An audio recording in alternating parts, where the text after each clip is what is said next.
Blighty Boxing in association with Frank Warren and Queensberry Promotions. Particularly privileged this morning to be in the new home of Frank Warren's new signing, Karol Itauma. Karol, how are you, sir? Yeah, I'm good, thank you very well. It's good to meet you. Now, we're going to pick up the end of your story first of all, and then we're going to kind of go back to the beginning. The most recent sort of passage of interest in boxing is, but you signed by Frank Warren, a massive development off the back of 8 national titles and a Olympic gold medal, youth gold medal. What convinced you that was the right time to make your professional breakthrough? I felt like ever since I was a kid, ever since I started boxing, the end goal was always to be a world champion, and obviously not being able to, you know, go to the senior Olympics and the 2020 Rio 2020 ones. I just thought like, why not get a head start? So yeah, we just turned over and that's it really. Has anything that's happened in the last few months in terms of the Olympics getting pushed back a year? We assume it's a year. I mean, we don't know what's going to happen. The fact you would have had a bit more time, you're not sure when the Olympics afterwards is going to come about. Yeah. Has anything happened that made you set you thinking, did I make the right decision? No, I feel like I've got a really strong team around me. So whenever we all come together and talk about things and discuss things, what's the best path to take? And I feel like we made the right decisions, and I'm happy with the decisions I've made. And I just can't wait to just get out and do my debut now. It's such a big commitment, this sort of Olympic program, isn't it? You actually have to put down 4 years of your life. Or in the case of this current crop, it's going to turn into 5 years. So I mean, it is a huge commitment, isn't it? Because you can't do anything else. You're signed into it, aren't you? It's a tough aspect of it, but I feel like sometimes you got to weigh out your pros and your cons and what's really the best for you. Like, no fighter is the same. Do you know what I mean? Like, there's no 2 people that are the same. So I feel like once you understand that and do what's the best for you, then, do you know what I mean? And talking of the best for you, Frank Warren and Queensberry Promotions, certainly an exciting signing. I mean, I believe you were sort of courted by Francis Warren. Yeah, Francis Warren, the manager, and I think that's how we're gonna start the whole journey. And I'm really happy, and I'm looking forward to working with the team, and by the grace of God, many more good things to come. What's Francis said to you about the sort of plotting the way forward? I mean, I presume first and foremost would be to get going and get busy, because as accomplished as you are as a great amateur, you've still got to learn it, haven't you? 100%. Like what my dad always told me was, forget about what's happened in the past. That's done. That's whatever you've done as an amateur, whatever, it's all done. You got like a new clean sheet, and that just keeps the hunger going. Like, yeah, I've won 8 national titles, I've won the Youth Olympic gold, but I feel like that's it. I forgot about it, and now to keep the hunger and for me to reach where I want to get to, is I've got to forget about that and just carry on pushing, and with the same mentality of hunger that I started it. You're still young as well, aren't you? Exactly, yeah, only 19.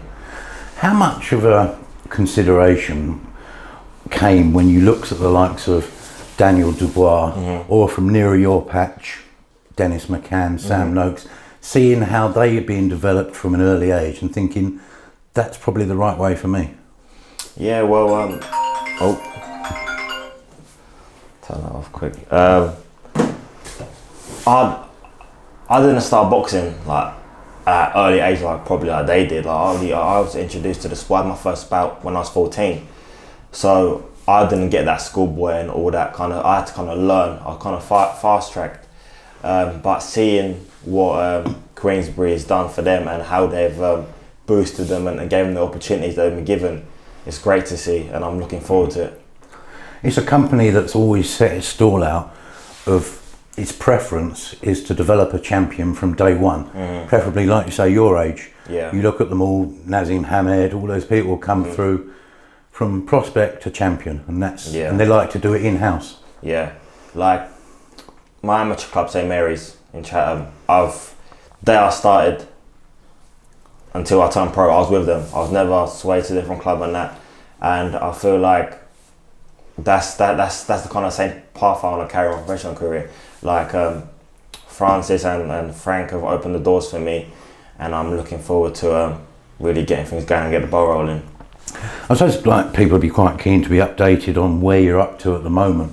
You just explained to me off camera, but obviously you'd like to get going, and you've got these BT Sport studio shows coming up. But the current intake of professionals has got a problem because you've got to get your licence processed, haven't you? Yeah, obviously that's Corona and COVID-19 have really slowed things down. Like I remember being, I was on a Thursday, I got an email through that I was gonna have get my license and my interview on that following Monday, and then by the time we got to Friday or Saturday, I got an email saying it got cancelled. So that was wow. And obviously now we still don't know the current situation. Like we don't know whether the date we're gonna have a license and that. So it's really a lot of uncertainty. You know what I mean? Like you say, you've been, like I say, horribly left in limbo, but it's a difficult time for a lot of people. But how have you coped with it all in general? A young guy who's got fingers in a lot of pies like you have, how have you found being confined to barracks? At first, it was tough at first because that how do I say it? Obviously, not knowing what to expect from it. But then once you get a routine going, and I've spoke to my team, my coach Dan and my mentor Jamie. Once we got everything ready and spoke about it, it became a norm. Obviously now I'm still working from home, still getting my sessions in from we are outside and using some of the facilities. Then it's all good. I think a big part for all of us was you had to accept that it wasn't all going to be over in 2 or 3 weeks, wasn't it? I think at first you kind of thought that, didn't you? And you thought 3 weeks it'll all be done, but then 3 weeks moves into 3 months, and you kind of, everyone sort of just grins and bears it by the end, don't they? At first, I thought we won't even get locked down. Do you know what I mean? Because obviously, like it's something you see on social media happening in China and all that. Yeah, it always seems like it's somewhere else. Yeah, doesn't exactly it? that. Yeah. And then when it happens to you, like England, it's like, oh, that's a bit of a shock. So, but yeah, we just got to get along with it, ain't we? I mean, you've moved into your own house here. I mean, technically, 2 or 3 months ago, I presume you weren't even supposed to go and see your mum, were you? What do you mean? Well, you do this thing about different households and that not being able to mix. You know? Yeah. I was actually in London with staying with you and my girlfriend. Like we were just staying in hers. That's where we were isolating for like the first few weeks. And then once we got this house, once everything got ready, because we started this process back in February, and it just got done, and then we moved straight in here, and then it's been here ever since. Right, it's you've got what I can think must be a fascinating backstory, which I'm quite keen to hear your thoughts on, or hear the story. Is that you arrived in England? I understand at the age of 7. Yeah, at the age of 7. Yeah. Now you're from Slovakia, Nigeria, was it? Your two parents? So my mum's Nigerian. My mum's Slovakian. Yeah, the Itauma bit. Yeah. Now, I just can't get my head around it.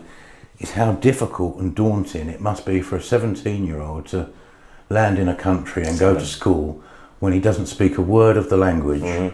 I mean, can you just put into words what that was like? Living in Slovakia, I've got loads of good memories living in Slovakia. Like, we lived in a village with a population of about 1,000 people, which is like everyone knew everyone. We were always welcome there. Life didn't change for us until when I was about 5, when we moved to the city of Slovakia. So we were quite different. Like it was due to our skin colour, we were kind of frowned upon. Obviously, it's not like that now. Times have changed, but back then it was hard. Things have moved quickly in a lot of ways, haven't they? So then my mum moved us to England. Obviously, they got married with my dad. Then we moved there for more opportunities, and then it was hard at first because I've got 2 brothers, Samuel and Rico, my younger ones. They were fine because they were together all the time. But me, just starting up in a new school, not knowing the language, not being able to even talk to my peers and that, it was tough. But how'd you go about it in a school, sitting down at a desk with all the other kids when you can't understand a bloody word anyone's saying? I mean, how does that work? I think you just pick up. Do you know what I mean? Like, for example, and obviously as a kid, you learn quicker, you process things quicker. So just getting chucked and kind of forced to learn it, you just learn it. And obviously, like now, I've picked up the accent and that. But obviously back then, just learn it. You must have been incredibly resilient, because there's no two ways about it. Kids can be pretty cruel. Yeah. So, I mean, did you have that sort of like bullying because you were different, and the kid who's arrived, you probably, I don't know, people probably treat you a bit like a refugee or something who can't speak a word. How hard was that, and did it toughen you up into sort of what you become today? Obviously, all the parts from your past, like play a big role in making who you are today. Yeah, but I didn't really take too much notice to it. Of course, there were times where you got picked on or bullied and all that, but you know, I kind of moved on. I never let it affect me or have a big impact on my life. And I think when you rise over that occasion, you know, it gets better. How long did it take you to really get in the swing of things and actually feel confident in the language? Whew, that's an answer. That's a question I won't be able to answer. Like, I don't even know. Like, it just happens over time. Like when you just keep doing something, you just don't even realise. And yeah, I can't remember that. You come across as very bright and articulate. Were your school results successful in the end? So having a Nigerian father, he pushed and pushed and pushed and pushed. So like every time we got home from school, you know, we had to do our homework, we had to do our bookwork and that, and read books. Like back then when I was younger, I didn't really like take much notice of it, because obviously like sometimes kids can be a bit stubborn and a bit, you know, like just block all that out. But looking back at it now, I wish I kind of listened to him more. But yeah, like in my GCSEs, I came out with B's. B's in English, B's in maths. I've done good at art, got A in art. So yeah, I feel like education is still important to me. I still try and read and learn each day. When and how did sort of sport come more into your life? What was your first passions in terms of sport? I was always into sport, always. Like even in Slovakia, it used to be football. Like that was it, football. And I realised I was too good at it. Too good at it? No, I wasn't too good at it. I was a bit useless. So I left football. In Green Lake Academy, when I used to go on Waterslade Road, I was always like the first bit. I was doing the sprints, 200 metre sprints, the rugby, all of that for the school. I was doing really well at it. It wasn't until I was like year 8, I think. I was in the same class as three boxers, Levi Lewis, Cameron Beach and Robert Caswell. So 2 of them were the national champions at the time. They won the school with Golden Gloves. And then I just overheard a conversation about talking about St. Mary's. And then you know what? Like the following week I went there. I think it was on a Tuesday, beginner classes. And I was like, whew, this ain't for me. This definitely ain't for me. And then, but I stuck at it. I kept going. And then I became addicted to it. I just didn't leave. And then yeah, when I turned 14, I had my first bout. Did you find you were a natural? Or was it something you had to work out a lot? No. Like I wouldn't say I'm a natural. I felt like I do put a lot of work into it. Whereas my younger brother Rico, you're probably a natural athlete, maybe a natural athlete, yeah. But boxing, Dan, my coach Dan would probably be able to tell you like, I wasn't a natural. I felt like I had to persevere and work through it. Whereas my younger brother Rico, he's completely different. He's a natural talent. So your early bouts, were they sort of mixed bag, sort of 50-50, sort of win some, lose some, or? So I had my first 2 fights. Obviously I won them. And then straight after that, I went to nationals, the ABAs. And after 2 fights? Yeah, after 2 fights. And then so my third fight was in the ABA finals, the cadet ones. And I was matched against someone with 12 fights. I think I was under 75 kilos and I won that. I won my first 8, then I lost. That was a tough loss. I remember my first like international bout, England versus Scotland. And then I won everything up until 2018 European finals. And the Russian? When the Russian, yeah. That was hot. That was a tough loss for me because, you know, going on a 2.5 year unbeaten streak and then losing in the European finals. it was, even though it was a great experience, and you know, like the whole scene and learning and seeing what it is to like be an international boxer, being held back all them years was amazing. But to me, I never want to be second, I'll be number one. Do you know what I mean? So, but you did get him back, didn't you? Yeah, 6 months later in the Youth Olympic finals in Argentina. Tell me about that Argentinian experience. I mean, just the word Olympic sort of conjures up something special about it. I understand we got 3 gold medals. Caroline Dubois, yeah, obviously sister of Daniel, and Hopi Price, along with yourself. I mean, it's quite something for the CV, isn't it?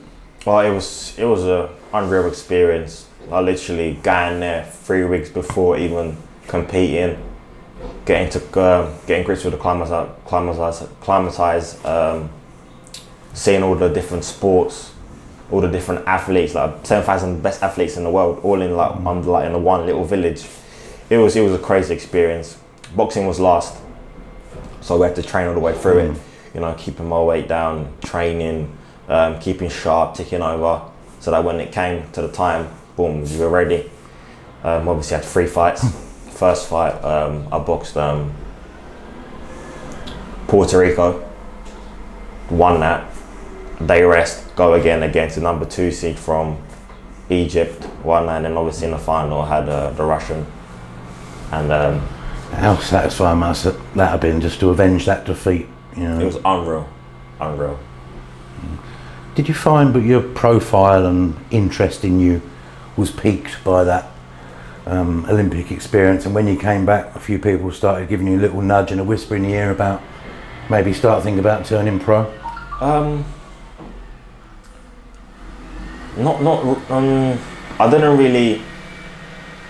Wasn't really thinking about that. I wasn't really thinking about that because I had my hopes set on going to the senior ones as well.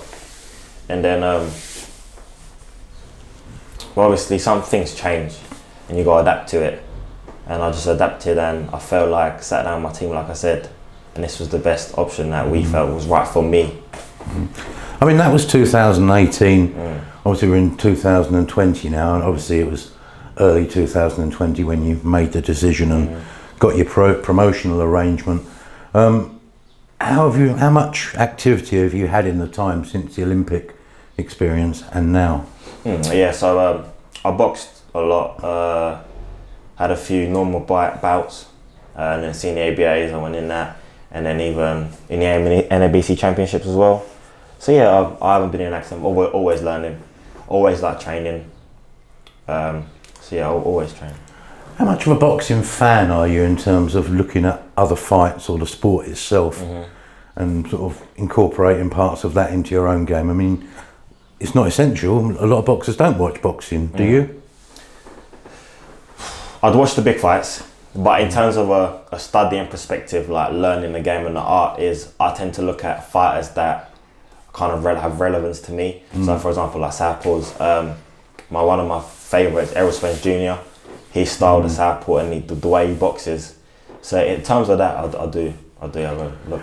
Tell people what we can expect. I mean, what type of fighter are you, or are you going to be in the professional ranks? Because incredibly successful over such a long period as an amateur. What are you going to bring to the pro ranks? I'm going to bring spark, like a bit of everything. I'm going to show people that I can box, that I can fight, that I can move, that I can mix it up.